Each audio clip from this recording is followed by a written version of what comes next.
India का involvement नहीं है, ये हम सभी देख रहे हैं और हर एपिसोड में हम इस चीज को लेकर बातचीत भी कर रहे हैं। लेकिन भारतीय जहाजों को फिर क्यों निशाना बनाया जा रहा है?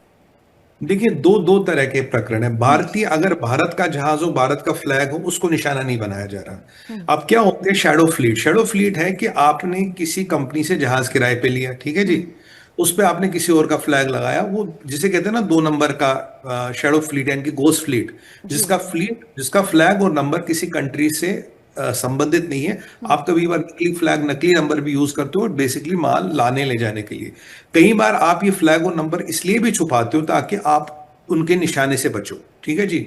ये जो शैडो फ्लीट के जहाज है, 90% टारगेट ये हुए। भारतीय फ्लैग वाला जहाज अब तक टारगेट नहीं हुआ, जिसपे भारतीय फ्लैग हो, भारत का नंबर हो। बट अनफॉर्चुनेटली क्या, मैं काम करता हूं कहीं, हाँ जी, अब मेरे को क्या पता मेरी कंपनी का किसी से क्या अरेंजमेंट है। मैं एक मैरीटाइम मेरीन इंजीनियर हूं, मुझे बोला जी आपको वहां जाना, ओमान। अब मुझे क्या पता मेरी कंपनी ने जिसके साथ आगे अरेंजमेंट किया क्या है, क्या वो गोस्ट फ्लीट का अरेंजमेंट है, क्या वो प्रॉपर फ्लैग है, प्रॉपर फिन नंबर है, या एक अरेंजमेंट उन्होंने किया, जुगाड़बाजी कुछ की है। अब अनफॉर्चुनेटली एज ए एम्प्लॉय मुझे कुछ पता लगता नहीं, मैं जाता हूं, मैं सोचता हूँ सब कुछ ठीक है। ये वही वाली बात है कि मान लीजिए आप किसी टैक्सी में बैठ गए, ठीक है जी, उसकी टैक्सी में आपने ओला उबर कर ली और पता लगा उसकी टैक्सी में पीछे हथियार है। जब पुलिस रोकेगी तो वो तो आपको भी पूछेगी नहीं, आप टैक्सी में बैठे हो, बोलोगे जी मुझे नहीं पता किसके हथियार है। बट फिलहाल आप भी जद में आ जाओगे।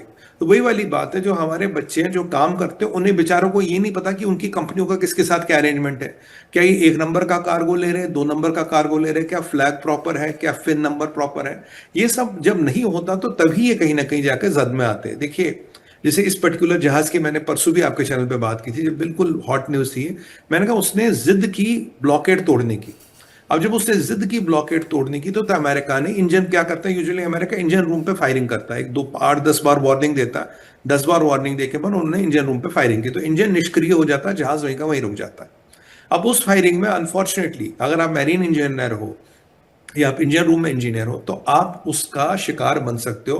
अनफॉर्चुनेट है, जहाज में आग लग सकते हो, आप उसका शिकार बन सकते हो। तो ऐसा नहीं है कि भारतीयों को देख के या भारतीय मूल के लोगों को देख के स्पेसिफिक टारगेटिंग हो रही है। मैं क्लियर कर दूं, ना ईरान की तरफ से हो रही, ना अमेरिका की तरफ से हो रही। ऐसा कुछ नहीं कि भारत का फ्लैग हो, भारतीय मूल के लोगों को टारगेट हो रही है। ये वही वाली बात है, जब गोला फटता है, बम फटता है, बारूद फटता है, अब उसकी जद में जो भी आ जाए, अब वो भारतीय हो, वो अल्जीरियन हो, या अफ्रीकन हो, या वो अमेरिकन हो, कोई भी हो सकता है वहां पे। तो ये क्लियर करना हमारे दर्शकों को, ऐसा नहीं कि भारत को या भारतीय मूल के लोगों को विशेष टारगेटिंग अमेरिका या इवन ईरान द्वारा हो रही है, ऐसा कुछ भी नहीं है। बट अनफॉर्चुनेटली जो शिप हो रहे हैं, देखिए हमारी युवा आबादी दुनिया में सबसे ज्यादा है। सबसे ज्यादा इंजीनियर ये देश प्रोड्यूस करता है, सबसे ज्यादा मैरीटाइम इंजीनियर भी ये देश प्रोड्यूस करता है। और भारत, आप जानते हैं, सबसे सक्सेसफुल डायस्पोरा भारत का। हम कई सारी ऐसी कंपनियों में काम करते हैं, मेरे जानने पहचानने वाले मेरे रिश्तेदार मैरीटाइम मर्चेंट नेवी में है। वो भी पता नहीं कभी कहाँ, मुझे भी नहीं पता अभी आज की डेट में वो कहाँ है। तो बट अब अनफॉर्चुनेटली अगर ये शिप जिस पे आप डिप्लॉयड हो, जिस पे आप तैनात हो, अगर ये फायरिंग की जद में आ गया तो एक अनफॉर्चुनेट दुर्घटना है और इसको अवॉइड कर सकते हैं। इसीलिए भारत ने हमेशा कहा है कि भाई आप ये युद्ध विराम की बातें करें, आप इस युद्ध को खत्म करें। पर अनफॉर्चुनेटली मैं आपको ये भी बताऊं, मुझे ये युद्ध खत्म होता नजर नहीं आ रहा। ये मेरा शुरू से पॉइंट ऑफ व्यू है। बट आज मेरा दिल बड़ा स्तब्ध है, बड़ा दुखी है, क्योंकि 3 3 बच्चों की मौत की जी। खबर सुनना, आप जानते हैं कि कितना दिल पे भार पड़ता है और कितना हमारी आंखें नम हो जाती है।